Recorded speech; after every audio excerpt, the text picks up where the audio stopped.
Merci beaucoup Sébastien pour cette invitation. Je suis très content d'être ici parce que je revois aussi des amis, des collègues parmi vous euh, avec qui on a mené différentes expériences que j'aurai également le plaisir de présenter et de montrer. Donc, un petit mot sur les laboratoires. Tout d'abord, il s'agit d'un laboratoire du CNRS et du ministère de la Culture qui a une double tutelle qui explique bien le côté interdisciplinaire des activités de ces laboratoires parce que nous avons une tutelle qui est plutôt SHS, donc sciences humaines, et une deuxième qui relève plutôt du domaine des sciences et des technologies pour l'information et la communication. Donc au sein de ces laboratoires, il y a plusieurs chercheurs avec des profils assez différents. Donc on a des architectes, des historiens, des ingénieurs, des informaticiens.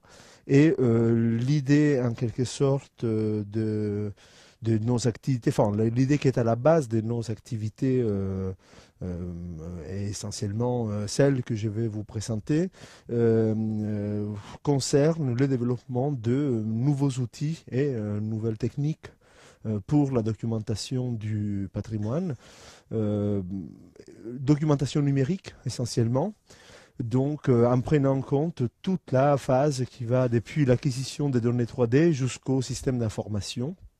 Et on verra justement finalement à l'intérieur de ces longs processus quels sont les éléments d'ordre technique et méthodologique dans lesquels on intervient. Donc on démarre d'un constat, je pense, d'un constat qui est bien pressant et dans l'esprit de vous tous hein, qui êtes là aujourd'hui. C'est qu'aujourd'hui, la documentation numérique, ou en quelque sorte les représentations numériques et tridimensionnelles deviennent de plus en plus un support efficace pour documenter l'état actuel dans des bâtiments historiques, également pour fournir des ressources assez précieuses aux spécialistes de la conservation, de la restauration, et pour fournir également des ressources aux chercheurs qui étudient l'évolution du bâti hein, dans les temps, donc l'histoire, mais également, on en voit de plus en plus finalement, ces représentations sont des supports de communication, de diffusion auprès du grand public qui ont un discret succès aujourd'hui.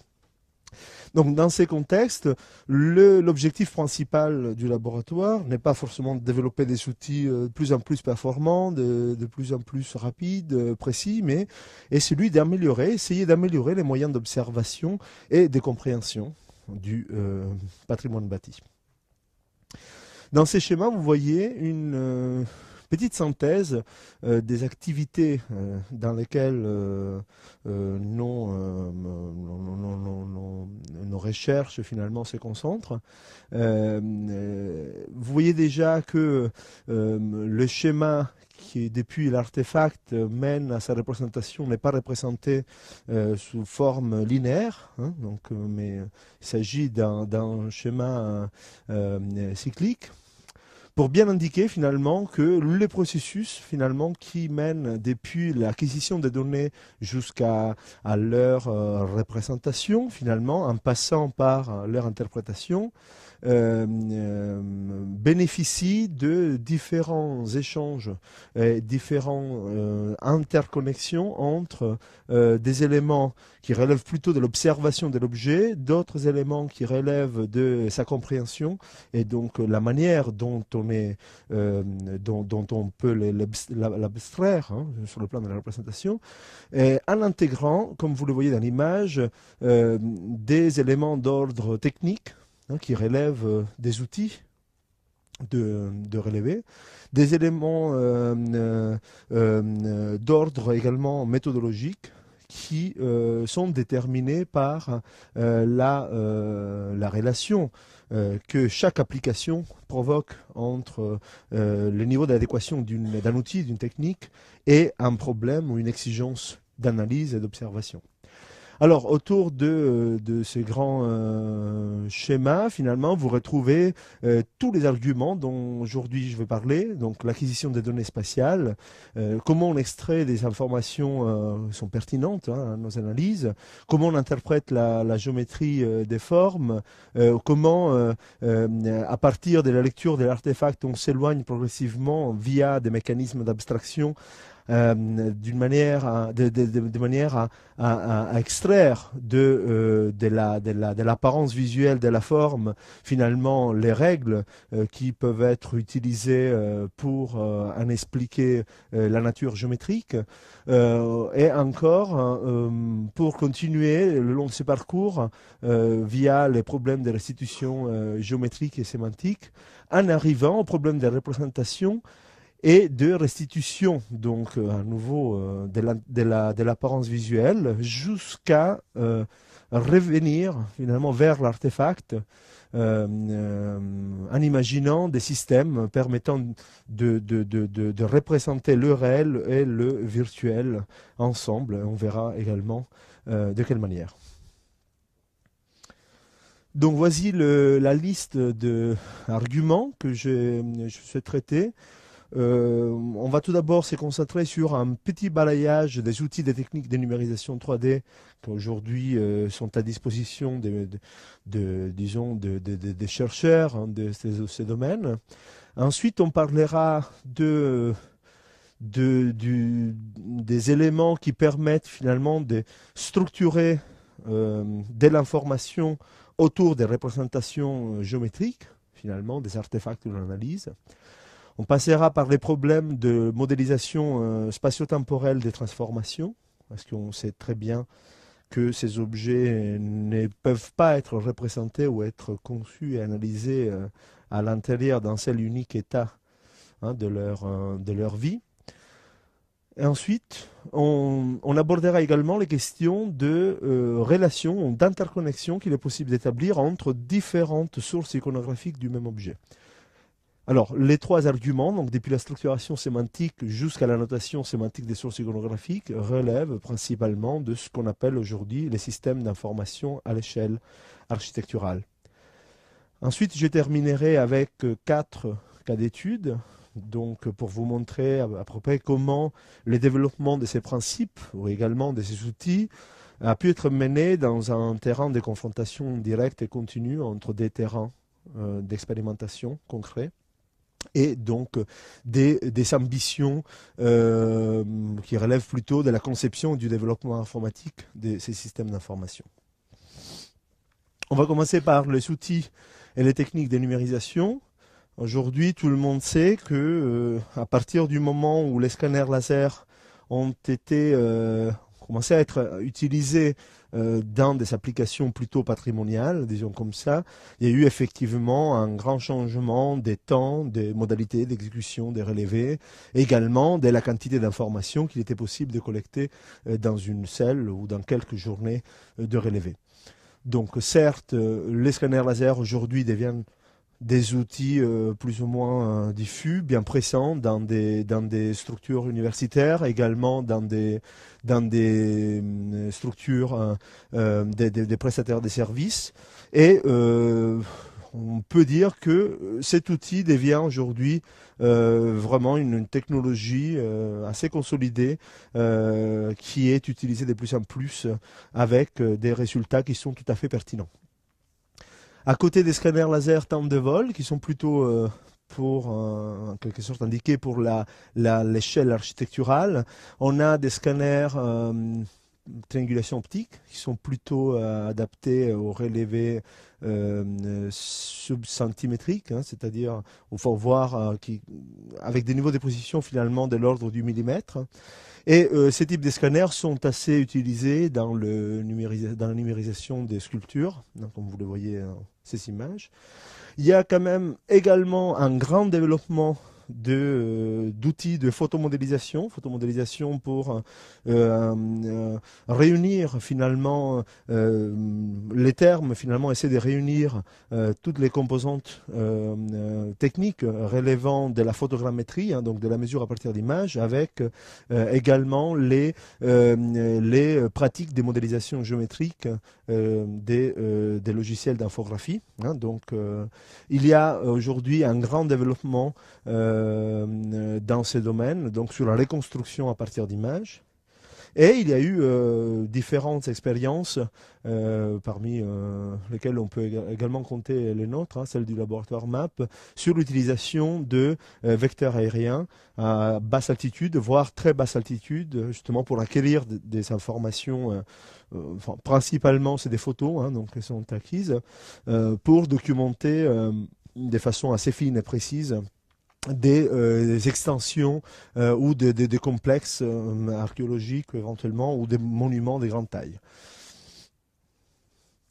Alors, les travaux actuels et les travaux que ces technologies ont en quelque sorte promus et stimulés.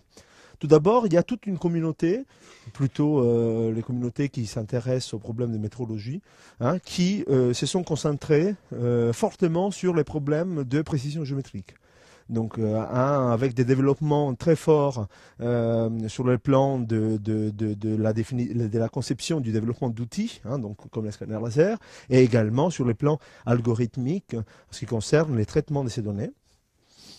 Il y a certainement d'autres travaux qui, à partir de ces grandes quantités de données qui ont commencé à être utilisées, donc les nuages des points, se sont intéressés au problème des descriptions des formes, et typiquement les formes architecturales, via l'extraction d'informations précises. Ici, vous voyez par exemple un profil qui est extrait pour reconstruire des moulures ou un élément mouluré, hein, de cet élément. Il y a également énormément de travaux qui se concentrent aujourd'hui sur la restitution de l'apparence visuelle, hein, donc sur la possibilité d'extraire à partir d'images, principalement, les textures, hein, donc afin de pouvoir habiller, entre guillemets, les représentations 3D via ce type d'informations avec des degrés plus ou moins évolués de cohérence géométrique avec l'objet réel. Et il y a eu, depuis les années 2005 plus ou moins, un certain nombre de travaux qui se sont concentrés sur l'intégration des différents capteurs, l'intégration des différentes techniques d'acquisition.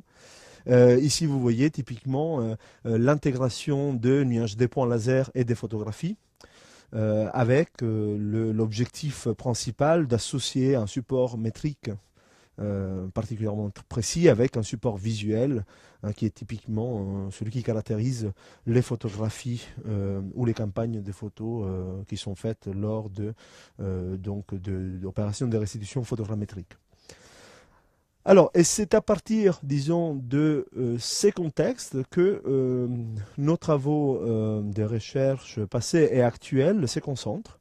Dans la mesure où nous pensons que, et vous le verrez dans les slides, dans les transparents que je vous montrerai tout à l'heure, nous pensons qu'aujourd'hui, il est essentiel, finalement, de trouver les moyens de faire interagir différentes informations qui se situent et qui, en quelque sorte, sont véhiculées par différents supports, donc différentes sources iconographiques.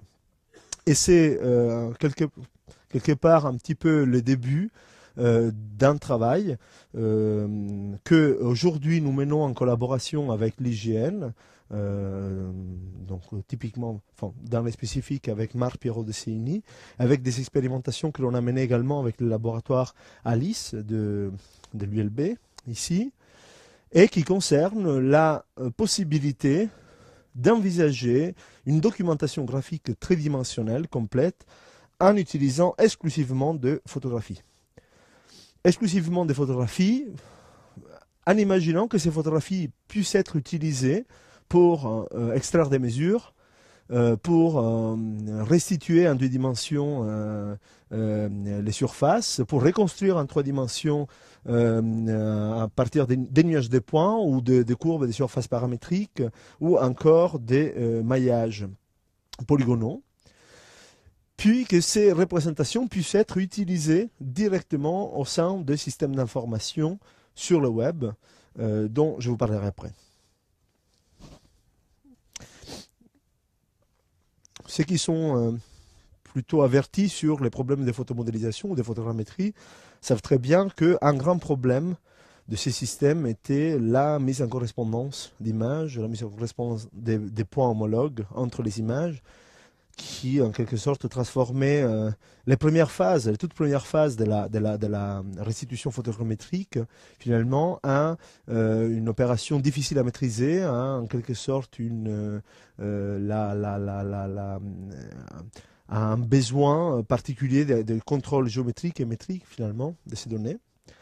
Aujourd'hui, il y a eu un certain nombre d'évolutions assez importantes dans le domaine de la vision par ordinateur, dans le domaine également de la photogrammétrie, qui permettent d'automatiser un maximum finalement ces phases les plus dures, hein, du processus de photomodélisation, et que, en quelque sorte, peuvent permettre d'envisager la restitution photogrammétrique d'un édifice en se concentrant exclusivement sur la définition d'un protocole d'acquisition photographique. C'est-à-dire que si l'on connaît d'un côté la manière dont la mise en correspondance d'images fonctionne sur le plan algorithmique, on peut imaginer de contraindre l'acquisition de ces données pour que, en quelque sorte, derrière, il y ait un traitement qui soit 100% automatique. Alors on verra que ça veut dire 100% automatique aussi. Alors, en collaboration avec l'IGN, donc Marc Perrault de CINI, voici quelques premiers éléments finalement de ces protocoles d'acquisition que l'on peut d'ores et déjà considérer comme un acquis et qui a déjà été testé dans plusieurs cas de figure. Donc on a tout d'abord des prises de vue qui sont faites pour la calibration, c'est-à-dire ce sont des photographies que l'on fait sur un coin, un angle, un bâtiment, enfin là où en quelque sorte on peut retrouver de l'information spatiale qui permet de calibrer l'appareil photo, donc extraire les paramètres intrinsèques, hein, de l'appareil.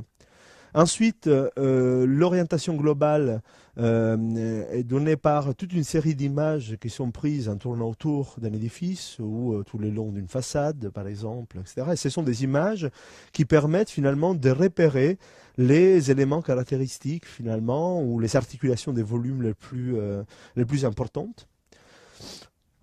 Et encore, ce qu'on appelle des prises de vue pour la corrélation multistéréo, ce sont des prises de vue avec, techniquement on dit une très courte base, hein, donc avec des petits déplacements à droite, à gauche, en haut, en bas, qui permettent de générer de l'information dense, de manière dense, hein, typiquement des nuages de points. Alors, tout d'abord, la mise en correspondance des images, bon, grâce à des avancées dont je viens de parler dans le domaine de la vision par ordinateur, je pense par exemple aux algorithmes de détection automatique des points homologues. Il y a toute une première étape de ce processus qui permet d'extraire une série de correspondances entre des points à l'intérieur d'un lot d'images. Ces algorithmes finalement peuvent marcher sur une dizaine comme sur 500 ou 600 images logiquement avec des temps de calcul assez importants. Donc à la fin de cette phase, on pourrait dire qu'on sait qu'il y a un certain nombre de points communs entre deux images. C'est à partir de ces informations qu'un calcul de calibration et d'orientation d'image est effectué. La calibration et orientation d'image consiste en exploitant les points correspondants entre plusieurs images. On essaie d'estimer les ce qu'on appelle la pose en vision par ordinateur, les paramètres d'orientation de l'appareil, c'est-à-dire la position et son orientation dans l'espace par rapport à des points communs. Donc typiquement le résultat que l'on obtient, c'est ce que vous voyez sur l'image, c'est-à-dire on a par exemple les points que vous avez vus tout à l'heure, hein, qui étaient sur les images, qui sont reprojetés dans l'espace. Et ceci donc par un processus qui détermine à la fois la position du point dans l'espace, mais également la position de la photo, donc la position à partir de laquelle ce point est vu dans l'espace.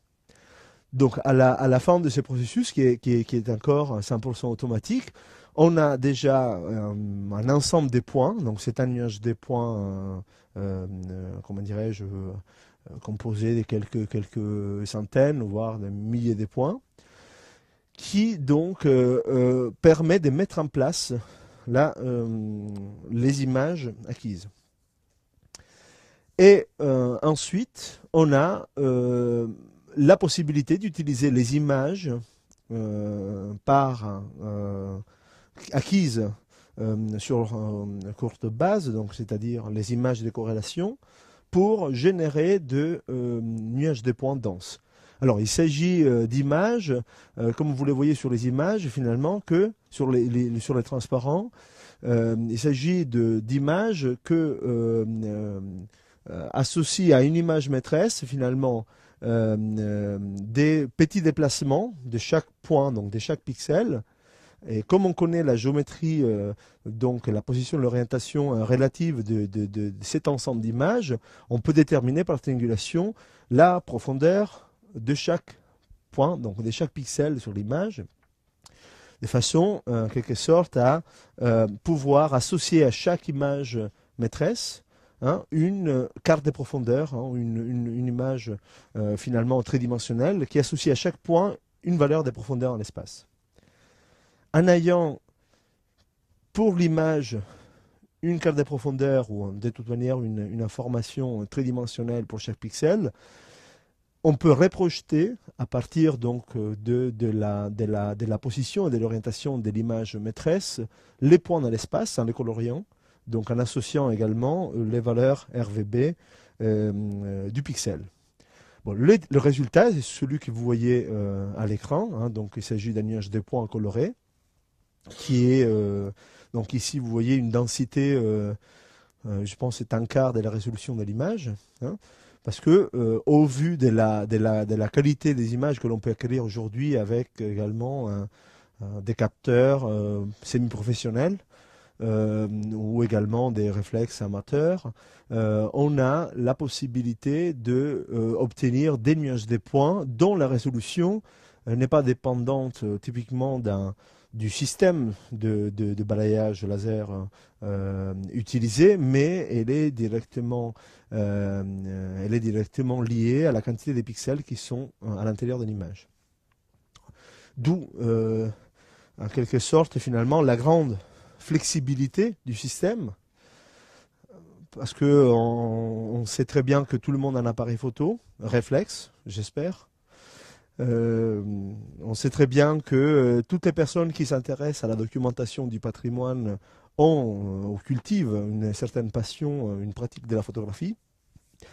Et donc, en quelque sorte, l'idée de ces projets qui consiste à imaginer de développer non pas des traitements géométriques ou des traitements finalement complexes sur le plan technique, mais plutôt des protocoles d'acquisition pensés avec les spécialistes du domaine qui veulent servir de ces techniques, et basés d'un côté finalement sur des exigences d'acquisition ou des conditions particulières d'acquisition, et sont souvent assez contraignantes dans certains contextes, et parallèlement sur des processus de traitement de ces images sur le plan géométrique adaptés aux besoins des documentations. Donc l'idée du projet que l'on est en train de développer est celui de, en quelque sorte, relier l'application au développement informatique et non pas imaginer de développer une grande solution généraliste finalement qui marche tout le coup avec des grandes performances et ensuite finalement essayer de décliner ces applications. Ici vous voyez des exemples, donc Fortress des Salles en haut. Les petites images en vert, ce sont des photographies, hein, donc la position de l'appareil photo. Ici, vous voyez la tombe de l'empereur Qianlong en Chine. C'est assez intéressant de voir comment on peut acquérir des images d'un milieu confiné, hein, comme celui-là, mais surtout imaginer d'effectuer un relevé sans avoir l'autorisation de le faire.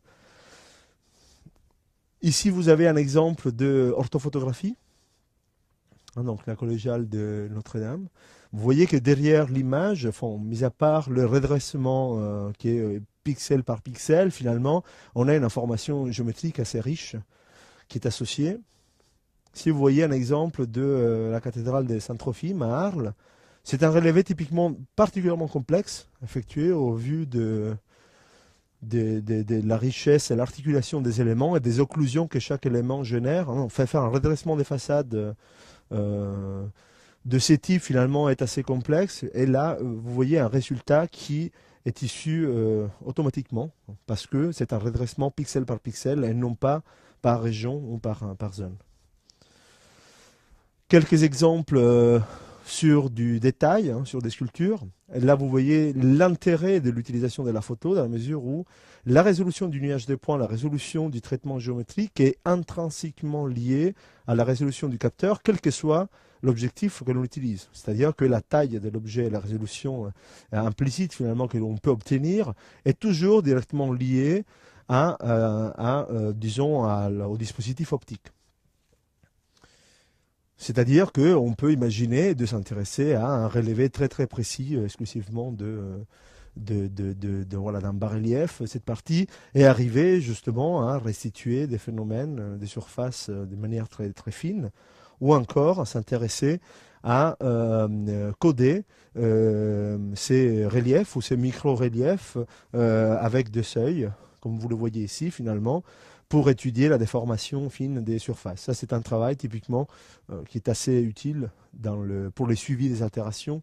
Hein, donc là où effectivement on peut faire des cartes de profondeur traitées comme des courbes de niveau, hein, ce qui permet bien d'observer hein, les altérations, les déformations sur des surfaces continues.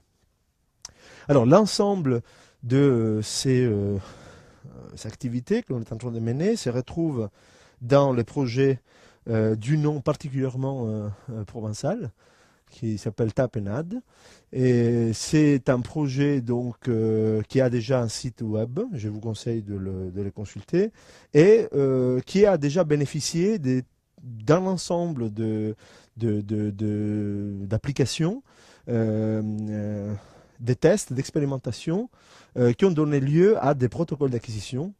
Alexandre Van Dongen, Mauro Vincitor l'année dernière ont travaillé déjà à la définition de protocoles pour les façades, des protocoles pour les éléments d'architecture et également des protocoles pour des édifices, hein, donc entiers. Et il y a également des applications des expérimentations menées sur les objets, donc les céramiques. Et aujourd'hui, nous démarrons un projet assez important avec la RMN, qui est la Réunion des musées nationaux, pour le développement d'une solution cloud, c'est-à-dire une solution basée sur des serveurs distants, comme certaines expériences qui ont déjà été menées dans ces domaines, permettant donc d'utiliser ces solutions, donc des traitements informatiques à distance, hein, donc en envoyant des photos sur un serveur. Donc c'est typiquement dans des contextes de numérisation d'objets des musées hein, que l'on envisage ces types de développement. Alors, au niveau de l'implémentation informatique, donc il y avait un système, donc c'est un plugin que l'on développe, que l'on appelle Nubes Format, au laboratoire, dans lequel on a implémenté ces systèmes. Donc, je vous montre assez rapidement les premières étapes qui sont 100% automatiques. Donc à partir de l'importation des images brutes, hein, donc qui ont été acquises en suivant un protocole. Donc on génère automatiquement des mises en correspondance puis une orientation des caméras. Et comme résultat, on a ces types de modèles 3D. Donc on a une série d'images plus les points qui sont directement visible. Et ensuite, sur chaque image maîtresse, qui est automatiquement rangée à l'intérieur de l'interface, on peut générer des nuages de points à la demande. Hein, ça, c'est l'idée qui est à la base de ces processus. Donc, disons qu'au lieu de générer des masses de points qui sont intraitables, qui sont difficiles à gérer sur le plan du point informatique, finalement, on imagine d'extraire juste l'information qui est nécessaire à une application particulière. Donc, extraire juste l'information dont on a besoin. Ici, vous voyez la génération d'un nuage des points, donc d'un nuage des points dense, donc à partir de la sélection, mais on est en train de travailler sur la génération ou l'extraction juste de quelques coordonnées pour des opérations de reconstruction tridimensionnelle, manuelle, donc interactive. On se retrouve donc dans cette situation dans laquelle, où en quelque sorte, on a un nuage de points d'un côté et une ou plusieurs images qui sont en cohérence géométrique et visuelle et projective, logiquement, avec ces nuages de points. C'était les points de départ, finalement, d'un ensemble de travaux que l'on avait déjà menés sur la reconstruction géométrique et qui aujourd'hui, finalement, se justifie complètement au vu de la cohérence que l'on obtient sur l'intégration de ces données. Pour la simple raison que, jusqu'à présent, si l'on voulait intégrer du laser avec de la photo, on devait en quelque sorte passer par des opérations de résection spatiale, donc typiquement des choix des correspondances 2D et 3D, avec des résultats finalement qui n'étaient pas de toute manière cohérents à 100%, tandis que à partir du moment où on génère des nuages de points à partir d'images, alors le niveau de cohérence projective entre les 2D et la 3D est absolu. Et comment on exploite cette complémentarité? Bon, déjà, par exemple, pour extraire des profils. Vous savez bien, tous ceux qui manipulent des nuages de points, si vous voulez extraire un profil finalement sur un nuage de points, vous pouvez utiliser un plan, donc isoler juste les points qui sont compris dans l'épaisseur virtuelle finalement de ces plans. Et l'idée sur laquelle on était parti était celle d'imaginer, d'utiliser le même plan que l'on utilise pour extraire des profils comme plan de redressement d'image. C'est-à-dire en quelque sorte que le plan d'extraction des profils devient à la fois un support pour extraire de l'information métrique, et là vous le voyez finalement sur les nuages des points, mais également un support visuel pour la compréhension, donc l'analyse de la forme. Ce qui permet donc, vous le voyez bien, donc de bien analyser, de bien observer les formes et pouvoir extraire de l'information pertinente, notamment en ayant une information qui est toujours celle qui manque quand on analyse des nuages de points, c'est l'information sur le contexte. Donc dans quel contexte le profil que j'extrais se situe. Alors, l'idée de ce petit développement que vous voyez sur la gauche était de recréer un réseau des nœuds qui échangent des attributs dynamiques et qui permettent en quelque sorte d'effectuer en temps réel ces opérations de redressement et d'extraction des profils. C'est ce que vous voyez sur l'image de droite. Ici, vous voyez la formalisation des dépendances entre les opérations de redressement, de plaquage, des projections et celle d'intersection du plan avec le nuage des points. Et sur la gauche, vous voyez le résultat, c'est-à-dire le réseau d'attributs finalement qui est partagé par cet ensemble de nœuds permet de mettre à jour la projection en temps réel au fur et à mesure que la position et l'orientation du plan bougent.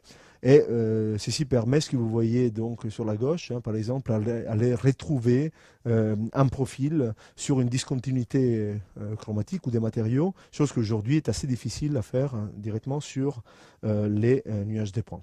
Mais tout ça, c'est pour comprendre à quel point la complémentarité entre images, donc support visuel et support métrique, est essentielle aujourd'hui pour observer ces données. Parce qu'au-delà de la reconstruction géométrique instantanée ou automatique, quand on doit analyser, interpréter l'information qui est contenue au sein de ces représentations, on a besoin d'outils d'observation.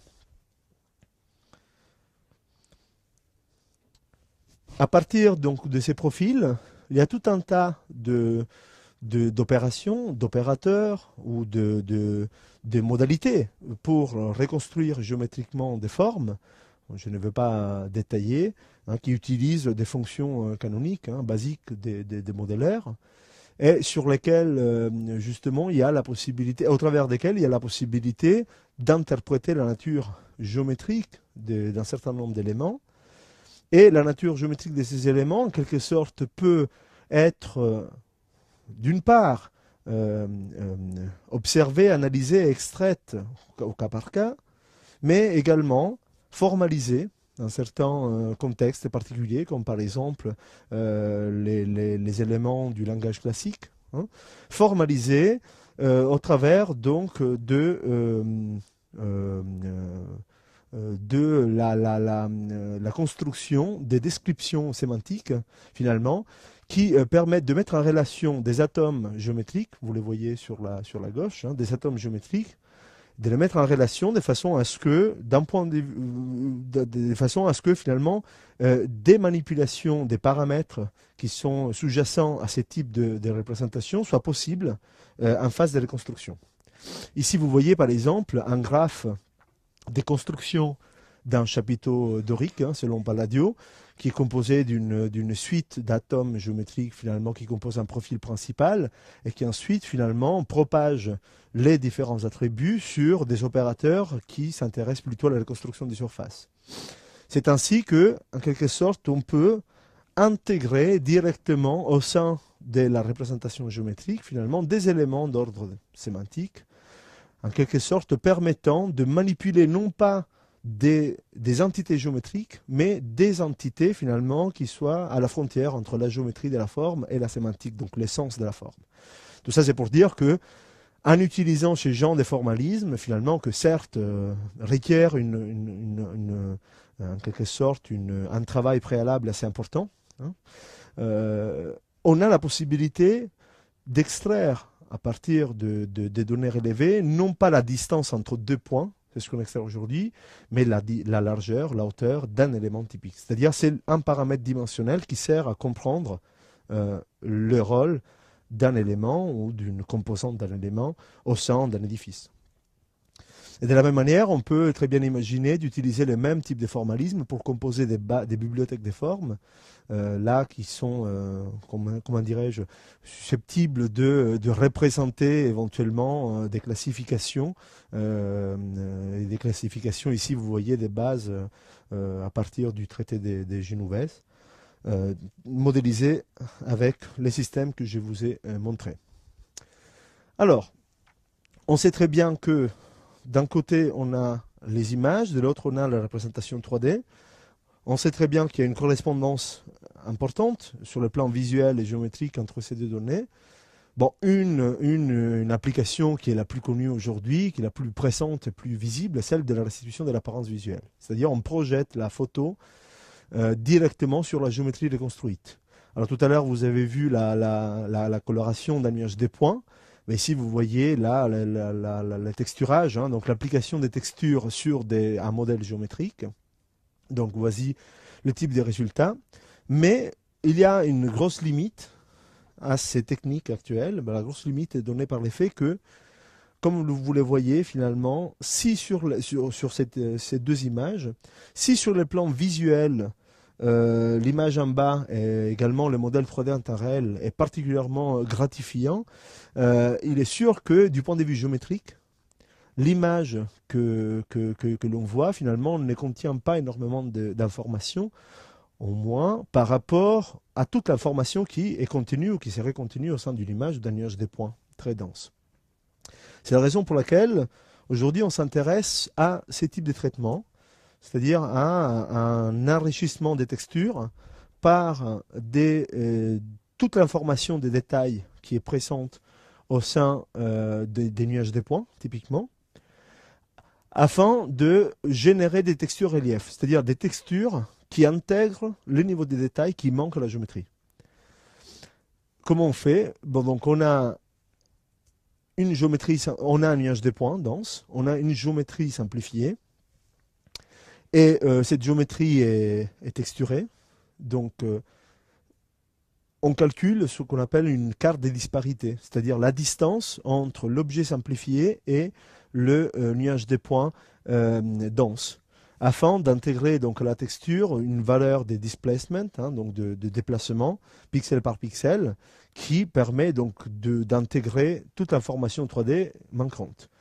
Ici, vous voyez une autre application à partir des données produites l'année dernière, hein, par les stages de Alexandre et Moreau. Et c'est une toute dernière et fraîche image qui permet très bien d'envisager, de reconstruire des objets à partir donc d'une donnée brute particulièrement riche, hein, donc détaillée, et très particulièrement lourde, en s'appuyant sur la reconstruction de quelques éléments simplifiés et qui éventuellement sur les plans sémantiques pourraient être les résultats d'un processus de modélisation paramétrique simple. Je pense par exemple au langage JML, et que donc finalement pourrait intégrer d'un côté la donnée donc brute issue du dispositif des relevés et également une structuration sur le plan sémantique ou paramétrique propre aux représentations géométriques simplifiées. Et donc ici vous voyez l'exemple vraiment extrême où il y a une colonne cylindrique qui est représentée sur une carte des disparités carrée, et qu'au final, finalement, en phase des rendus, peut restituer tous les déplacements qui sont présents entre la surface et les nuages des points denses. Donc on arrive déjà à un premier point essentiel de ma présentation, avec une petite phrase pour essayer de ne pas trop prendre au sérieux tout ça, hein. Pour la simple raison que même si on a effectivement aujourd'hui une idée, ou même si les progrès technologiques aujourd'hui nous donnent vraiment l'impression de nous approcher de plus en plus des solutions automatiques, finalement, avec des niveaux de précision terriblement importants, il est évident que ceux qui ont une expérience dans ces domaines puissent vous dire facilement que chaque édifice, chaque occasion de relever, chaque élément que l'on doit analyser, en quelque sorte, est une véritable occasion pour définir ou redéfinir à nouveau des stratégies de relevé ou développer de nouveaux outils, hein. J'ai dit ça parce que je souligne quand même la tendance générale aujourd'hui qui est celle de vouloir reconstruire les mondes à l'échelle 1, hein, et on sait très bien que finalement il y a de quoi développer des systèmes d'information, les concevoir ou développer des outils qui seront dédiés à une tâche spécifique finalement relevant, donc provenant de la richesse et l'hétérogénéité du patrimoine bâti. Et ensuite, il y a une deuxième petite phrase qui, elle aussi, est un petit peu en contre-tendance, à mesure où on a aujourd'hui l'impression que le modèle 3D nous donne à voir tout ce qu'on peut voir. C'est super, on peut les tourner dans tous les sens. C'est super, ça me donne énormément d'informations. Il s'avère par contre que quand le modèle 3D est donné dans les mains d'un spécialiste, finalement, en tant que support d'analyse, il est particulièrement inefficace. Il est particulièrement inefficace dans la mesure où ce que l'un spécialiste, quel que soit finalement son domaine, plutôt de la conservation ou également de la archéologie, histoire, ce qu'un spécialiste finalement veut voir sur la donnée ne se trouvera jamais dans une représentation 3D. C'est plutôt finalement sur des supports dont la représentation a bénéficié d'une consolidation des pratiques de compréhension, donc des pratiques cognitives, et donc typiquement dans des diagrammes, dans des schémas ou des systèmes de représentation qui sont consolidés en tant que moyen de communication au sein de différentes communautés scientifiques.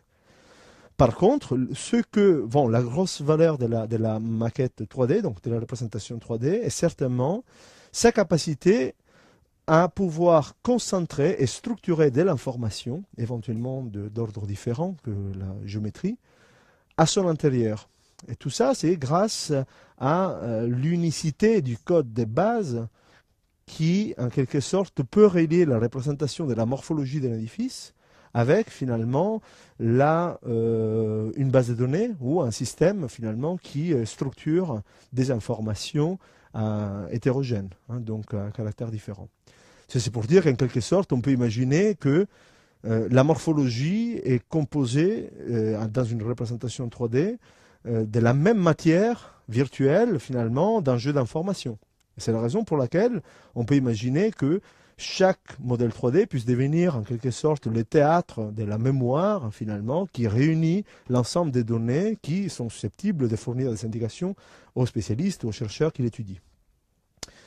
Et là, on va vers le problème de système d'information, donc des structurations sémantiques de cette morphologie, dans la mesure où, en quelque part, si l'on considère le modèle 3D non pas seulement comme une représentation de l'édifice dans un état, mais comme les moyens d'accéder à de l'information structurée, alors on se rend compte assez facilement que le problème ne concerne pas exclusivement la représentation de la géométrie ou la représentation, par exemple, d'un état hypothétique d'un édifice, mais le vrai problème, finalement, est d'être capable de relier l'ensemble des informations, donc les données quantitatives, les données qualitatives, finalement, qui sont issus de l'analyse des données relevées, par exemple, ou d'une étude documentaire sur un édifice, et pour être capable de les gérer à l'intérieur d'un système d'information unique. Alors, il y a un certain nombre d'expériences là-dedans, donc typiquement qui ont concerné le développement des bases de données patrimoniales. Donc il y a un certain nombre d'expériences qui sont concentrées sur la possibilité de structurer des données hétérogènes en fonction de concepts, ou un seul concept, par exemple, qui indiquait un édifice entier. Typiquement, c'est l'état des bases de données aujourd'hui, finalement, au sein des sites web des différents ministères de la culture. C'est-à-dire, je cherche toutes les photos relatives à cet édifice. Bon, j'accède à un lot de photos. Il y a également un certain nombre de travaux qui se concentrent sur la possibilité de taguer ou d'associer à la description de chaque source un certain nombre de concepts. Ces concepts sont susceptibles de faire référence éventuellement à des parties, à des éléments de l'édifice. Il y a également des travaux très intéressants qui utilisent les SIG, donc les systèmes d'information géographique, pour relier des informations à des entités bidimensionnelles, donc des plans ou des coupes, avec la difficulté de gérer des aspects qui sont, ou des éléments qui sont représentés sur plusieurs représentations, donc bidimensionnelles. Il y a également d'autres travaux qui s'intéressent à la possibilité de créer des links, des liens entre des entités ou des parties d'entités d'une représentation 3D et des éléments ou des parties d'éléments des représentations iconographiques, par exemple. Ce sont des travaux certes intéressants sur le plan du multimédia, mais qui ont le grand désavantage de pouvoir gérer, de créer des liens entre une seule représentation tridimensionnelle, tandis qu'on a bien vu qu'aujourd'hui, on doit manipuler des nuages, des points, des courbes, des surfaces. Et il y a aussi encore un autre problème, c'est que ces sources documentaires font le plus souvent référence à des états temporels différents des édifices, non pas aux états temporels finalement uniques. Donc il s'agit d'un véritable problème de structuration d'informations. Il ne s'agit pas exclusivement de dire j'ai fait un modèle 3D, j'en fais une liaison avec, donc je prends la porte de ces modèles 3D, et si je vais connecter toute l'information relative à cette porte. Il ne s'agit pas tout simplement de décomposer un modèle et de l'attacher, mais il s'agit de prendre en considération trois univers qui sont assez importants et vastes. Donc le premier est la description de la morphologie. Et je ne dis pas forcément la géométrie, ou celle qui est représentée, la morphologie. Ensuite, c'est la gestion de l'iconographie bidimensionnelle, comme éventuellement tridimensionnelle, parce qu'on ne peut pas imaginer de faire la seule représentation tridimensionnelle de l'objet, ça ne sera que la dernière des représentations. Et enfin, on a affaire à traiter le problème du temps. Donc, il y a trois mots d'ordre, finalement trois phrases que l'on juge essentielles. Donc la première, c'est aujourd'hui essentiel de souligner la différence entre l'acquisition de ces données et leur interprétation, pour le simple fait qu'aujourd'hui, on voit de plus en plus des systèmes qui proposent des représentations telles que saisies de bâtiments, hein, donc des représentations directement issues et automatiquement issues d'un traitement des données d'entrée. Mais il y a très peu d'outils qui peuvent être utiles à leur interprétation. Donc ensuite, finalement, il y a un deuxième problème, c'est celui d'exprimer les différents points de vue qui sont impliqués dans l'étude de la conservation du patrimoine. Et les différents points de vue, tout simplement parce que la représentation géométrique, mais également la stratégie de structuration d'informations n'est pas la même en fonction du type d'analyse, au type d'objectif d'observation qu'il y a derrière deux ou plusieurs spécialistes finalement qui s'intéressent à ces bâtiments. Et donc, au lieu d'imaginer des pistes de structuration généraliste, il faut plutôt s'intéresser à des systèmes permettant d'organiser des informations non structurées, hein, c'est-à-dire de donner la possibilité aux utilisateurs de structurer leurs propres informations. Donc alors, les systèmes que l'on est en train de construire, qui s'appelle NUBES, se basent sur trois dimensions principales. Donc tout d'abord, un modèle de description sémantique, hein, qui permet donc d'organiser plusieurs représentations autour de quelques concepts relevant de l'analyse du bâti. Le deuxième aspect est la modélisation de la dimension temporelle, hein, donc de l'évolution de ces entités dans le temps. Et le troisième est le référencement et la notation sémantique d'iconographie. Et là, je verrai finalement à quoi ça correspond. Cela correspond à la possibilité de créer des liens entre différents supports d'observation de l'objet. Donc l'ensemble de ces principes, de ces travaux sont réunis autour d'une plateforme web que l'on développe au labo qui s'appelle NUBES et qui bénéficie de la participation d'un certain nombre de chercheurs, dont je cite principalement Chaoui Boussaïrat et Chiara Stefani, qui viennent de terminer leur thèse sur des aspects que je vais vous présenter. Alors, assez rapidement, je vais attaquer par là. Donc on sait que, tout d'abord, si l'on veut structurer de l'information en fonction du type, donc de la morphologie d'un objet, on a tout de suite, au premier niveau, à la première phase, un problème, qui est le problème de l'ambiguïté qu'il peut y avoir en phase de décomposition. Quand je dois indiquer un fût, une base, un chapiteau, et rien de plus simple, même quand il s'agit du palladio, donc c'est vraiment du simple, parce que c'est le théoricien finalement qui réalise, eh bien, il y a des ambiguïtés assez importantes. Dois-je considérer finalement la décomposition, la segmentation qui est typique des traités d'architecture, ou finalement celle qui relève plutôt des difficultés de construction, donc des matériaux de construction. Les chapiteaux est-il jusqu'à là, enfin la base, pardon, est-elle jusqu'à là, ou elle est jusqu'à là, hein? Bon, ceci est emblématique en quelque sorte d'une première exigence qui est celle de diviser la structuration de la morphologie de l'ensemble des relations que l'on peut établir et permettre plusieurs décompositions à plusieurs niveaux donc de résolution en fonction de plusieurs objectifs d'analyse.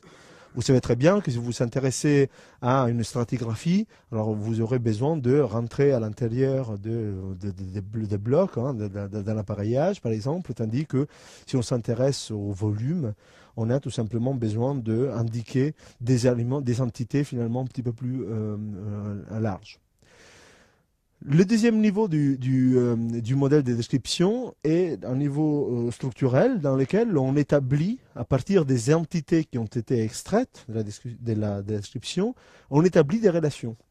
Et ces relations, finalement, peuvent être d'ordre hiérarchique ou des relations des classes, mais là aussi, là encore, finalement, le modèle est complètement libre dans la mesure où donne la possibilité de définir ce qu'on appelle des groupes finalisés à un type d'analyse que l'on veut mener. Par exemple, un groupe qui est finalisé indiquer les rapports hiérarchiques entre une base, un fût et un chapiteau, mais également une classe, par exemple, permettant de relier l'ensemble des bases ou l'ensemble des fûts, etc.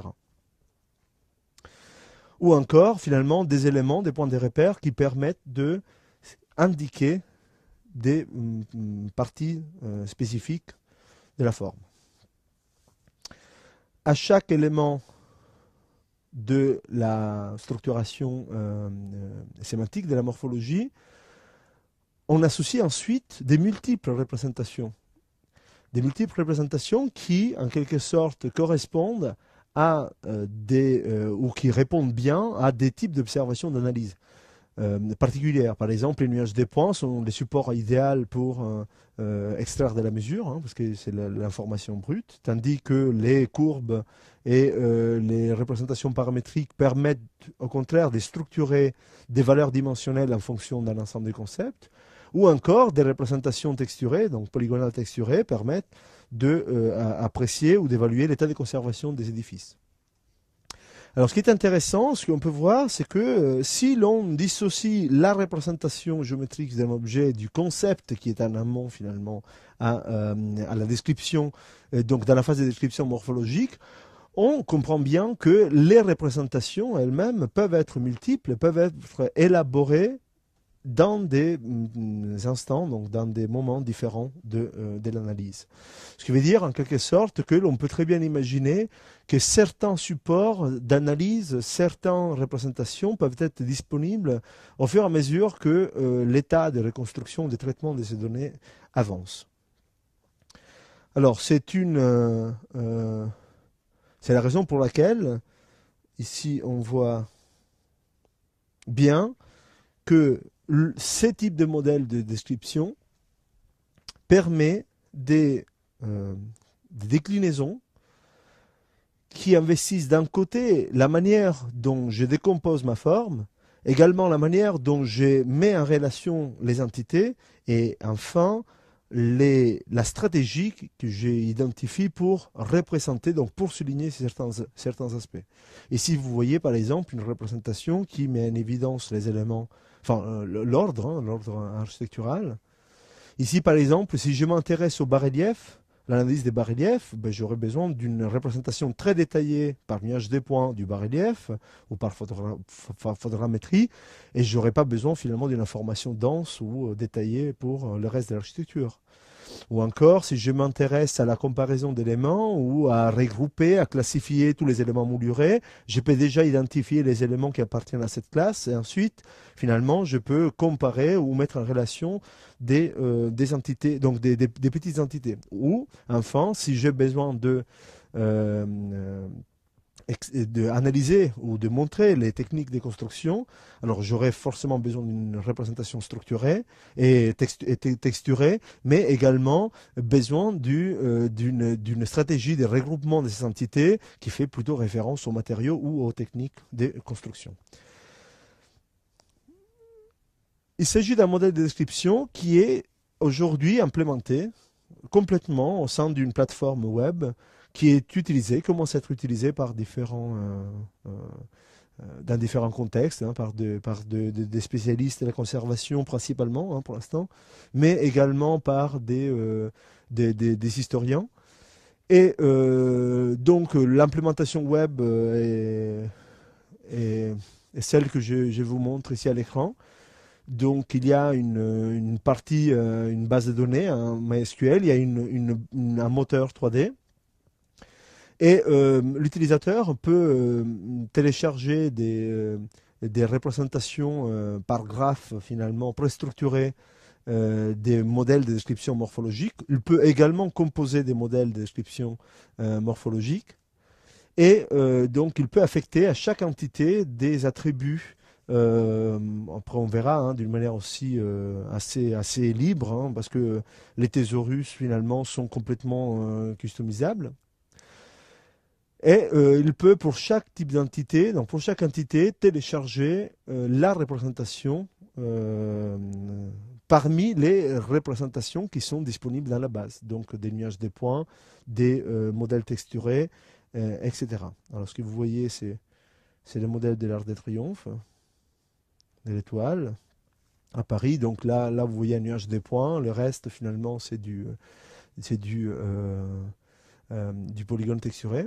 Et donc, cela vous indique bien que pour chaque entité, donc l'utilisateur peut uploader sa propre géométrie, peut télécharger, changer des types de représentations et peut également analyser ces représentations et ou associer des informations hétérogènes, des documents, des images, etc. pour les qualifier. On arrive à la phase de modélisation spatio-temporelle. Donc on a vu que jusqu'à présent, on s'est intéressé à la description de la morphologie d'un état de l'édifice. Mais on sait très bien finalement que si l'on veut vraiment récolter et réunir l'information susceptible de renseigner un chercheur finalement sur l'histoire du bâtiment, on doit nécessairement traiter les questions d'évolution, donc des transformations dans les temps. Ceci était l'objet de la thèse de Chiara Stefani, qui a été soutenue en 2010, et qui s'est concentrée donc, sur 3 problèmes principaux. Donc, le premier était la représentation, comment on représente en fait, des informations historiques. Le deuxième était comment on construit une maquette 3D évolutive, c'est-à-dire qui est susceptible de démontrer et de révéler les transformations du bâti. Et enfin, comment on est capable de représenter l'ensemble des connaissances qui ont été produites par cette analyse. Alors, les approches actuelles, assez rapidement. Aujourd'hui, il y a énormément de travaux qui s'appuient sur la restitution de l'apparence visuelle, voilà, donner à voir comment un objet était à une époque donnée. Il y a très peu de travaux qui s'intéressent à ce type d'opérations, donc d'intégration d'éléments existants dans un contexte topographique avec des éléments hypothétiques. Il y a également des travaux, il y avait également des travaux qui se concentraient sur la reconstruction d'informations géométriques à partir des sources iconographiques. Hein, donc typiquement, c'est des travaux qui avaient été menés sur des photos historiques ou sur des peintures. Il y a également des travaux, énormément de travaux, et notamment ceux qui sont menés au sein de mon laboratoire par Jean-Yves Blaise et Ivona Dudek, sur la représentation non pas de la morphologie, non pas en quelque sorte des aspects visuels, mais sur la représentation même symbolique finalement de l'évolution de quelque chose, c'est-à-dire sur des représentations plutôt abstraites, susceptibles d'indiquer visuellement, d'une manière pertinente, finalement, comment un objet évolue dans le temps. Il y a aussi un certain nombre de travaux intéressants qui se concentrent sur l'explicitation de l'incertitude qui est au centre de représentations hypothétiques, qui est un problème assez vaste. Alors, tout d'abord, le travail de thèse de Chiara Stefani, que j'ai co-dirigé, a démarré par une formalisation des types de transformations.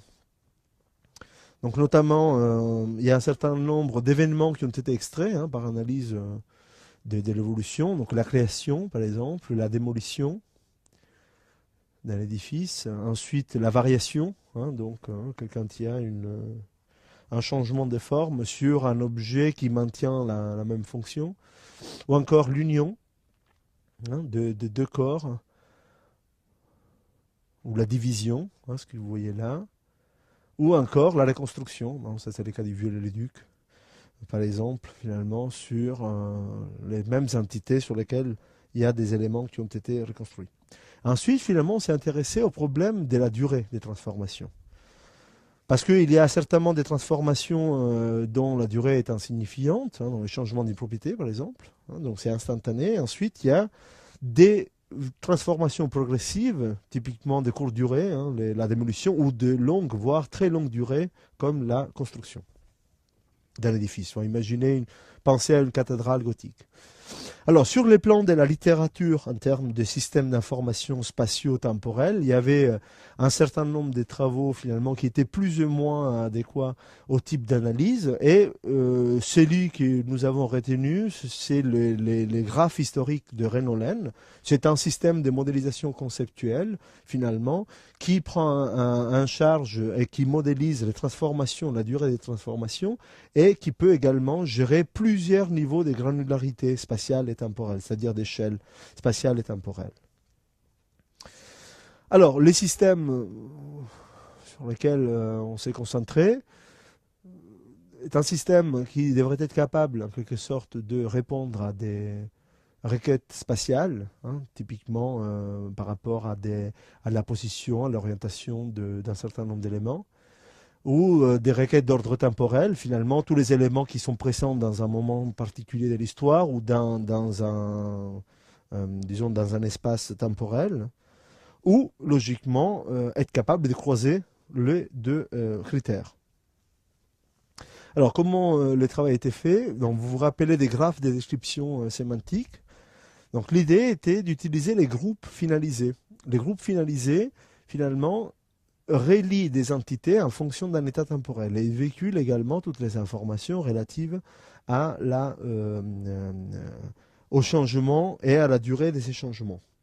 Donc, typiquement, ici, vous voyez ces cas où il y a deux édifices et les groupes finalement relatifs aux deux édifices contiennent l'information sur les types de transformations et les dates des débuts et des fins de transformation, plus la liste des éléments finalement qui appartiennent à ces groupes dans ces périodes spécifiques. Ici, on voit par exemple l'union, l'union de l'ensemble des éléments que vous venez de voir. Donc, on a le type de transformation. Et là, vous voyez que pour chaque entité, on garde en quelque sorte l'historique qui permet de savoir à quel moment il a été créé, à quel moment il a été transformé, à quel moment éventuellement il est démoli. Et on a également quelques attributs qui permettent de qualifier l'incertitude. L'incertitude spatiale et temporelle. Spatiale dans la mesure où finalement la représentation de l'édifice, enfin de la partie d'édifice, est plus ou moins définie, parce qu'il y a des sources qui en justifient la présence. Temporelle, c'est la mesure où on ne peut pas, ou on peut bien indiquer à quel moment précis de l'histoire cet élément finalement était présent ou a été modifié. Alors, à partir donc de la série des transformations qui ont été identifiées, il y a un système de notation qui a été développé. Un système de notation était en quelque sorte le moyen permettant d'expliciter visuellement sur un diagramme, donc sur un élément graphique d'interprétation en quelque sorte dissocié de la représentation 3D, que donc un moyen pour représenter les transformations. Ici, vous voyez par exemple les cas d'une union. Alors, donc on a deux objets, deux entités qui deviennent un seul objet. Ou pour chaque cercle, finalement, donc on formalise un événement. Et tandis que les rectangles, ce sont les entités dans cette représentation qui rappelle un peu les séquencers pour ceux qui font de la musique électronique. Donc, ici, vous voyez par exemple, pour chaque description de la morphologie, donc on a une date donc, de transformation, donc par exemple la création, la liste d'entités qui sont là. Après, dans l'union, on a donc chaque entité et la liste, donc les groupes union et la liste d'entités qui font partie du même concept. Alors, les graphes de notation prennent en compte également la durée des événements. Parce qu'en fait, quand il s'agit d'un changement de propriété, c'est un cercle, tandis que quand il s'agit d'une démolition, d'une construction, finalement, il y a également la possibilité de formaliser, de représenter quelle est la durée, tout en sachant que ces données sont complètement dynamiques. C'est-à-dire que l'idée, c'est que l'on puisse faire évoluer la représentation même de l'évolution temporelle, finalement, en fonction des informations qui peuvent être plus ou moins enrichies au cours de l'étude. Alors dans ces cas, il y a une seule date, tandis que dans les autres cas, on a une date de début et de fin de chaque événement. Et si vous voyez finalement là le résultat de cette mise en correspondance, où chaque entité, par exemple, il y a une entité, c'est la numéro 5, vous voyez, elle est créée, ensuite elle est transformée, et elle est divisée en deux parties dans cette phase, et enfin elle est réunie à l'intérieur d'un autre édifice. Ici, vous voyez donc les phases que je viens de vous présenter. Et là, la toute dernière. Alors, en associant ces types de descriptions avec les propriétés de la représentation, de la multi-représentation, on peut en quelque sorte mélanger la représentation d'un état temporel de l'édifice, ici l'état actuel de l'édifice, avec une autre représentation parallèle d'un état ou de plusieurs états hypothétiques finalement, avec à tout moment la possibilité de faire évoluer l'information qui est sous-jacente finalement au type de représentation. Parce que si on change un paramètre finalement sur une date, ou éventuellement si on change la représentation d'un édifice, la représentation d'un élément hypothétique, bon, ceci sera directement mis à jour au sein de la base de données. Alors, il y a un aspect également qui a été traité, que j'ai trouvé bon, un travail vraiment très important de cette thèse, qui était la possibilité de gérer plusieurs résolutions au niveau spatial et temporel. Donc, par exemple, si je m'intéresse à la représentation de l'évolution, de la transformation d'un édifice, voilà, je me retrouve dans ces cas, tandis que si je rentre au niveau des composantes de l'édifice, vous voyez que le graphe finalement est directement éclaté et permet donc d'observer comme chaque partie de l'édifice a évolué, a été créée ou remplacée en étant. Et dans les sens inverses, finalement, graphiquement, on peut concentrer, donc compresser l'information relative aux transformations si on s'intéresse à des complexes, par exemple, ou à des édifices plus grands.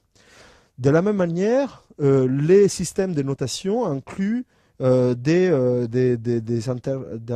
interconnexions finalement entre les entités graphiques qui permettent de gérer des résolutions temporelles différentes. Par exemple, la résolution temporelle des bases et ensuite finalement, donc avec toutes les transitions, ou également une transformation voilà, qui inclut à l'intérieur d'un concept graphique finalement unique des informations qui au niveau temporel ont en quelque sorte un niveau de détail plus important.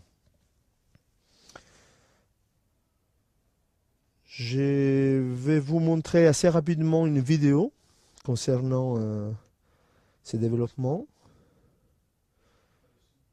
Non, il n'y a pas de son.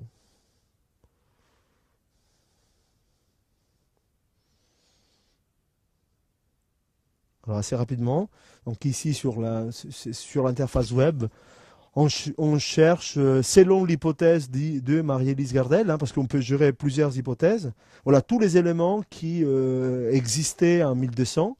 Et donc le système met à jour, donc va reprendre élément par élément et visualise tous les éléments qui sont présents dans cette période, finalement, dans la date ou dans la fourchette des dates. Ensuite, les graphes est affiché avec tous les éléments qui sont représentés au sein du modèle et qui sont directement visualisés sur ces formes. Donc il y a assez rapidement, il y a également la possibilité, comme vous le voyez ici, de mettre en comparaison, de comparer deux hypothèses, ici deux historiens, donc Marie-Élise Gardel et François Guillonnet, finalement, sur la même date, finalement, et de comparer visuellement quels sont voilà, les points de concordance, d'intersection ou éventuellement des divergences entre les deux hypothèses. Donc avec des niveaux de transparence. Ou encore, utiliser des systèmes de codage visuel, donc ici des couleurs, pour exprimer la quantité d'objets qui appartiennent finalement à une période où les autres finalement ou font par rapport à tous les autres éléments euh, qui au fur et à mesure ont été construits ou modifiés.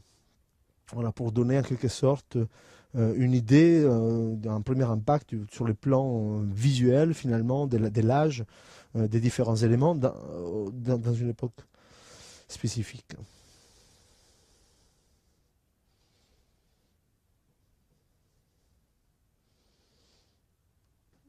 Et ici, voilà la résolution des graphes. Bon, je vais sauter. Je sais pas, on fait une pause ou on continue? Très bien, très bien, très bien.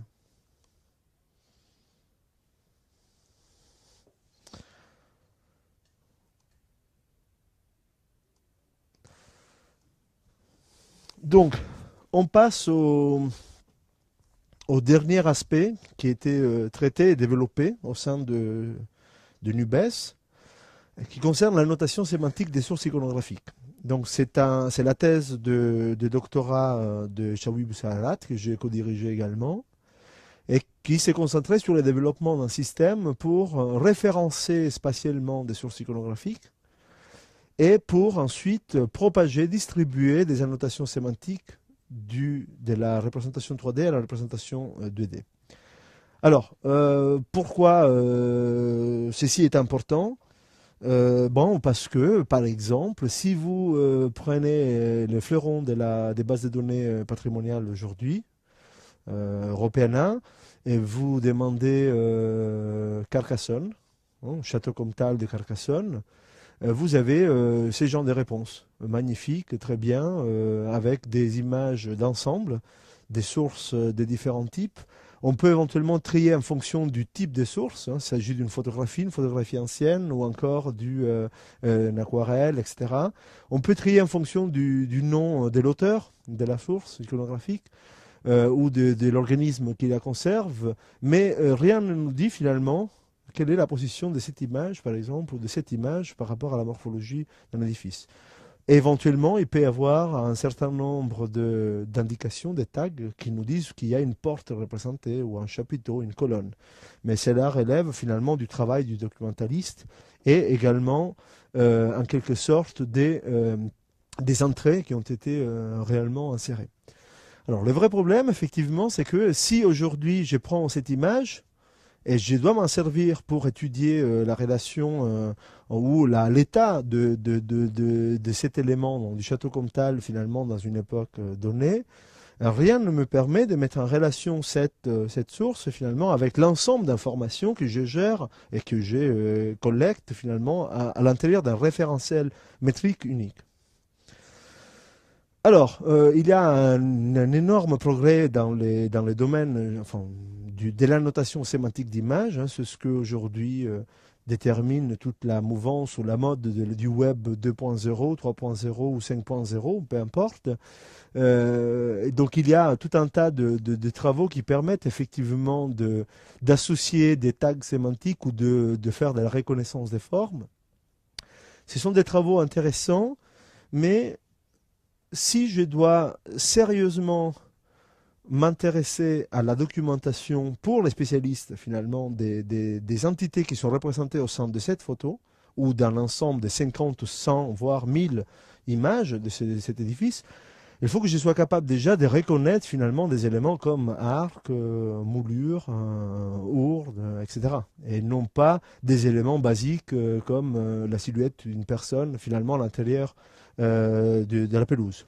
Et surtout, même si j'arrive avec ces systèmes à taguer automatiquement un ensemble d'images, je n'arriverai pas à savoir finalement où les éléments que j'ai décrits, dont je décris finalement, que je signale finalement au sein de l'image, dans le contenu de l'image, sont réellement présents dans l'image, dans la morphologie. Donc, l'idée, c'est que si on voulait vraiment appliquer ou développer un système d'annotation sémantique d'images et des sources iconographiques pour le patrimoine, on a forcément besoin d'une grande précision dans la description, donc de la morphologie. On a besoin de visualiser la position, visualiser la forme de l'objet, la composition des entités. On a également besoin de mettre à jour et modifier en continu, parce que ce que nous associons en termes de concepts à des images, pour décrire des images, pourront et peuvent évoluer en fonction de l'avancement, de la compréhension comment dirais-je, du bâti. Donc, les approches actuelles, sont des trois types. Donc, il y a des approches semi-automatiques, des approches automatiques qui sont plutôt utilisées dans des systèmes assez spécifiques, par exemple les images aériennes ou des images dans lesquelles, effectivement, on a la possibilité de reconnaître facilement des types des formes assez connus. Il y a également des méthodes manuelles, donc des méthodes qui requièrent énormément de temps, mais qui peuvent être particulièrement précises pour la notation sémantique. L'ensemble de ces méthodes, aujourd'hui, se base sur la mise en relation directe entre de la représentation bidimensionnelle et des concepts sémantiques. Tandis que l'idée de cette thèse, la thèse de Chaoui Boussalat, était celle de passer par la représentation tridimensionnelle et de propager donc l'information entre le 3D et la 2D, et en bénéficiant de la possibilité d'annoter sémantiquement, non pas l'image directement, mais la représentation tridimensionnelle. Bon, l'approche proposée est simple. Je vous avais parlé en début de ma présentation du fait qu'aujourd'hui, on s'intéresse énormément à cette mise en correspondance projective et géométrique, finalement, des images avec la représentation 3D, finalement, qui peut en être déduite ou qui peut être associée. Si cette relation existe sur le plan projectif, ça veut dire que si mon modèle tridimensionnel a une caractérisation sémantique, donc a des attributs, et est déjà associé à tout un tas de concepts que l'on a pu formaliser dans notre modèle de description, ça veut dire qu'on peut exploiter la relation projective entre le modèle et l'image pour extraire donc un calque sémantique et le transformer en une couche finalement qui peut être directement associée à l'image, comme vous voyez là. C'est-à-dire qu'en exploitant cette correspondance, on peut reprojeter et faire en quelque sorte véhiculer l'information de la 3D, depuis la 3D finalement jusqu'à la 2D. Donc c'est-à-dire qu'au final, on peut savoir sur cette image qu'est-ce qu'il y a. Alors, c'est une méthode intéressante et particulièrement adéquate au type au domaine, disons. Déjà parce que je peux référencer un nombre très important d'images sans besoin de faire de la notation sémantique image par image. Et quand il s'agit de bases de données avec 1000 photographies, par exemple, c'est quelque chose d'assez utile. Et surtout, je peux projeter de la 3D à la 2D une première couche, donc relative à une première segmentation morphologique de l'objet. Mais si mon analyse évolue, donc si la segmentation de l'objet change, si j'introduis de nouveaux éléments, si j'ajoute de nouveaux éléments sur la 3D, eh bien, ces éléments sont automatiquement reprojetés sur l'ensemble des sources. C'est-à-dire que, en quelque sorte, on établit un continuum entre l'information qui est ajoutée au modèle 3D et l'information qui est directement présente sur les couches, donc sur les sources iconographiques.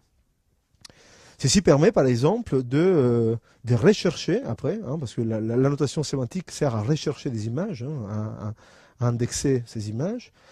On peut le faire de façon complètement parallèle à partir de plusieurs descriptions, plusieurs granularités, plusieurs niveaux de détail. Alors, quels sont les modèles géométriques d'images que l'on a pris en compte? Donc, tout d'abord, la projection perspective. Bon, c'est les cas des photographies, typiquement, ou les cas des dessins sur base perspective. Également la projection orthogonale, c'est les cas du dessin technique, les orthophotographies, par exemple, c'est ce type de dessin. Ou également les images panoramiques, qui sont aujourd'hui deviennent de plus en plus des moyens de documentation. Et donc, à côté de 3 modèles géométriques d'images essentiels qu'on a pris en considération, on a également identifié quelles sont aujourd'hui les modalités, les méthodes ou les systèmes qui permettent de référencer spatialement d'une manière manuelle, semi-automatique ou automatique des images, c'est-à-dire de retrouver les points de vue d'une image par rapport à un objet.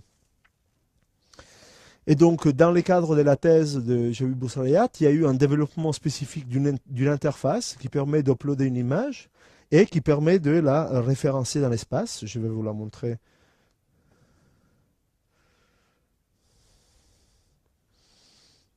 Assez rapidement. Ici, vous êtes toujours en ligne, donc sur le modèle. Vous avez une image, vous allez sur votre desktop chercher une photographie quelconque. La photo est téléchargé dans la base de données, elle est reprojetée dans l'image et plaquée sur les plans visuels de l'utilisateur, donc sur les plans des caméras. Quelques petits contrôles permettent d'ajuster d'une manière approximative l'image pour que les points de vue coïncident, mais il y a également une possibilité d'un calcul plus fin de la section spatiale en sélectionnant 6 correspondances 2D et 3D, voilà, de façon à obtenir un calage plus fin. Donc, une fois cette phase terminée, donc on extrait à partir de ces petits calculs ou également à partir d'un positionnement approximatif de l'utilisateur, des valeurs que vous voyez ici, donc des valeurs de coordonnées et également voilà, des valeurs d'orientation de l'image qui font que cette image est stockée dans la base de données et on connaît sa position au sein du modèle 3D. Ici, vous voyez le même processus appliqué au référencement spatial d'un dessin, donc d'élévation, où là, on utilise plutôt une méthode manuelle, hein, dans ce qui est montré dans la vidéo, ou également voilà, un positionnement, même si approximatif, parce que de toute manière, en termes de... Quand l'exigence n'est pas celle d'une exploitation métrique de ces données, à la base, il y a essentiellement le besoin de savoir où l'image a été prise. Hein. Donc, dans ces cas, l'image panoramique également peut être spatialisée. Donc, je vais passer rapidement sur l'implémentation informatique. Il n'y en a pas besoin. Donc, on passe à la deuxième partie, donc celle de la notation sémantique. Alors, on imagine d'avoir ce serveur sur lequel, au fur et à mesure, les utilisateurs ajoutent des images. Et en ajoutant des images, ces images sont connues d'un point de vue géométrique au sein du modèle 3D. C'est-à-dire qu'on peut, à partir de chaque image, au fur et à mesure qu'une image est ajoutée, on peut se positionner sur le point de vue de l'image, observer le modèle 3D à partir du point de vue de l'image et faire ce qu'on appelle un rendu vectoriel, finalement, du modèle correspondant au point de vue. Ce qui va nous donner donc une couche de la structure de description sémantique de l'objet et qui permet donc, de cette manière, sans rentrer dans les détails, de générer un fichier vectoriel, c'est du SVG. C'est un fichier vectoriel dans lequel donc, on peut renvoyer vers les identifiants de certaines entités morphologiques. À savoir que les entités morphologiques ont un nom et ont également des attributs que l'utilisateur peut insérer, que l'utilisateur peut modifier constamment. Ce qui veut dire en quelque sorte que tous les attributs et toute l'information qui se trouve sur le modèle 3D sera automatiquement reprojetée sur les modèles, donc sur la représentation bidimensionnelle. Et voici le type d'image que l'on obtient donc, par ces processus où au passage de la souris, finalement, on peut identifier l'entité qui est représentée et surtout on connaît les pourcentages des aires, des régions, donc on peut utiliser ces pourcentages pour filtrer, par exemple, la pertinence d'un résultat lors d'une requête. Hein. Montre-moi une photo où il y a des tours. Eh bien, la première, c'est la photo où la tour occupe la quantité d'espace la plus grande. Alors, dans ces systèmes, on a mis en relation pas mal d'informations. Donc, on a tout d'abord la position des points de vue des images. On sait également quelles sont les entités qui sont présentes sur les images. Et on a également tous les attributs sémantiques, les attributs que l'utilisateur finalement associe aux entités qui sont directement contenus au sein des images. Ce qui veut dire finalement que l'on peut utiliser toute cette information pour 3 types de requêtes. Donc on peut l'utiliser pour rechercher des images en fonction d'un point de vue dans l'espace. On peut l'utiliser également pour chercher des entités en fonction de la sélection d'une entité spécifique, ou on peut également rechercher des photos en fonction des attributs sémantiques qui sont associés aux images. Ça va pas de problème. Donc, bon, je ne vais pas rentrer dans les critères utilisés. Je veux tout simplement vous montrer la vidéo prototype du système. qui est en ligne, elle aussi, hein, vous pouvez l'observer. Donc, vous voyez qu'on est en train de naviguer et rechercher de l'iconographie par point de vue 3D. Donc, on sélectionne une image et on retrouve le point de vue correspondant. On voit même la photo par rapport à l'objet. Et surtout, comme vous le voyez, finalement, au fur et à mesure que l'on se déplace à l'intérieur de l'objet, donc de la représentation 3D de l'édifice, il y a une mise à jour finalement des images qui sont filtrées. Donc ils sont filtrés dans la base de données en fonction de l'intersection entre la pyramide visuelle du navigateur, hein, donc de l'utilisateur, et toutes les pyramides visuelles de toutes les images. Donc c'est-à-dire que si on va dans cette zone, on attend un peu parce qu'il doit calculer, voilà, on retrouve toutes les photos relatives à la partie que l'on est en train d'observer. Alors, ce qui est intéressant, on a parlé tout à l'heure d'aspect temporel, c'est que, comme vous le voyez, on peut mixer des informations relatives aux strates temporelles, aux états temporels, et les comparer non pas seulement sur le plan de la représentation 3D, mais également en relation avec l'iconographie bidimensionnelle, qui est typiquement celle qui contient le plus d'informations. C'est là que l'on peut distinguer finalement sur les murs, effectivement, les éléments des divisions qui indiquent finalement un strate ou les différents strates finalement font les différents états temporels de l'édifice. Donc ici, vous voyez également la possibilité de coder ou de changer, faire varier la représentation de la maquette 3D comme des images. Le moteur continue en bas à fournir donc des résultats en fonction du type de la zone finalement qui est observée. Voilà. Et là également, on a 3 périodes, donc 3 états temporels qui sont mis en évidence. Alors ensuite, je vais avancer un peu quand même.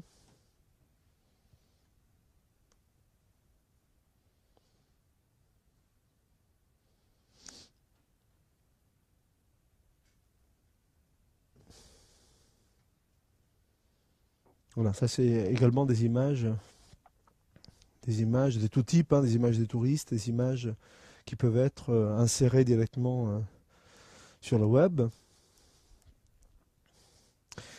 Alors, bon, pour chaque image, il est logique que finalement il y ait des informations à caractère descriptif, hein. Ça c'est en liaison à la base de données du ministère de la Culture.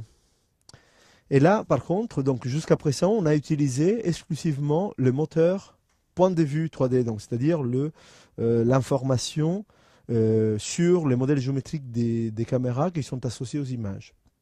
Mais comme je vous avais dit, on a également la possibilité, par exemple, de chercher tous les arcs. Et donc ici, vous voyez toutes les images dans lesquelles il y a un arc qui est représenté, et l'arc qui est représenté, finalement, est souligné en rouge. Et donc vous voyez que d'un côté, il y a une décomposition morphologique du modèle 3D, mais cette décomposition morphologique est tout à fait présente et représentée ici au sein des sources iconographiques. Alors, ici, c'était une application qui était plutôt pédagogique, hein, donc c'est plutôt pour les guides du site de Carcassonne, donc du ministère de la Culture. Mais on est en train de développer, en collaboration avec le CICRP, des applications plutôt sur les phénomènes de dégradation, par exemple.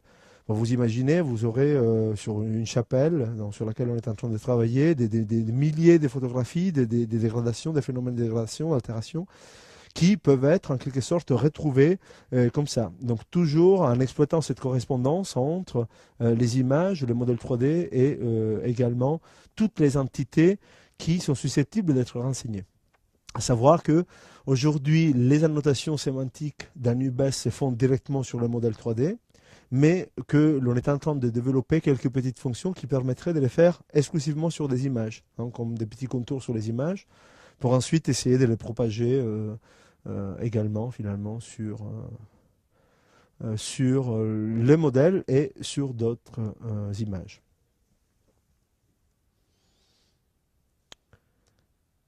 Il me reste encore un petit peu de temps? Oui.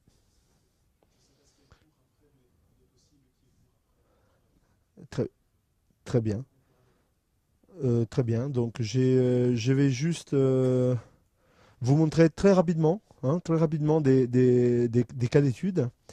Des cas d'études donc sur la chapelle des fresques de Villeneuve-les-Avignon, où justement l'UBES est utilisé pour documenter l'état de conservation. Bon, là, je dois aller vraiment vite.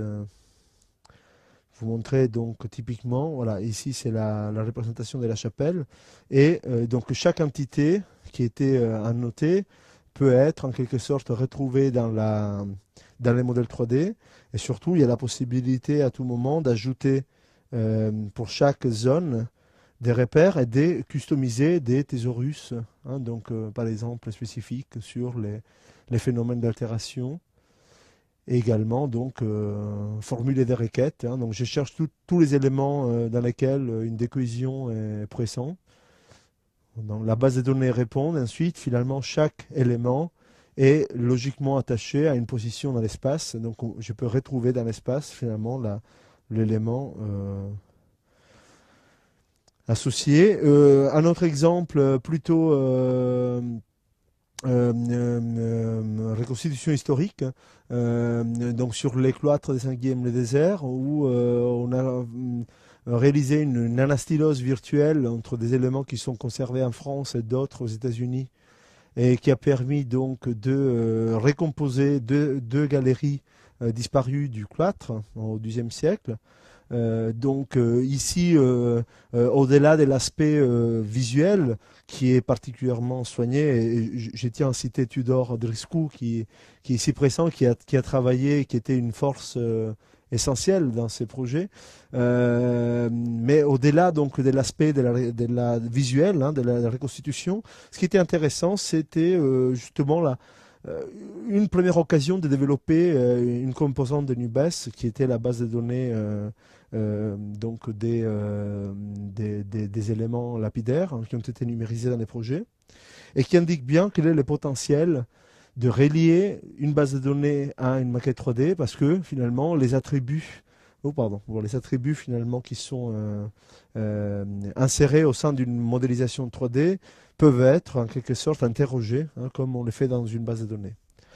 C'est à peu près la même approche que l'on mène dans un projet à Versailles, au Petit Trianon, où il y a une modélisation d'objets assez importante dans différents musées, hein, dans le monde, avec donc l'ambition de donner la possibilité de composer virtuellement avec des objets numérisés qui sont conservés aujourd'hui dans plusieurs musées. Donc recomposer les différentes configurations d'ameublement du palais. Et là aussi, on a un grand développement qui a été fait justement pour visualiser, pour relier à tous les objets les informations descriptives qui sont rentrées directement par les conservateurs et qui ensuite finalement sont reprojetées directement à l'intérieur des images panoramiques. Et donc typiquement, l'information que j'ai en passant avec les curseurs sur cet élément est une information directement extraite à partir de la base de données. Et donc, toujours dans cet esprit des données continuité entre différentes représentations. Et bien au final, voilà, je termine avec ça. On est dans le même principe d'utilisation ou de spatialisation d'informations au sein d'une image panoramique, mais avec la particularité ici de combiner deux images panoramiques, une image panoramique de l'état actuel et une image panoramique de l'état hypothétique, donc de façon à pouvoir montrer au public les relations entre ce qu'on peut observer aujourd'hui dans les vrais édifices et les raisonnements, en quelque sorte, les résultats du raisonnement des restitutions hypothétiques, de façon à ce que finalement l'image virtuelle, hypothétique, puisse vraiment être comprise en relation avec l'observation directe de l'édifice. Voilà, je vais m'arrêter là, parce que j'ai pris trop de temps. Merci beaucoup.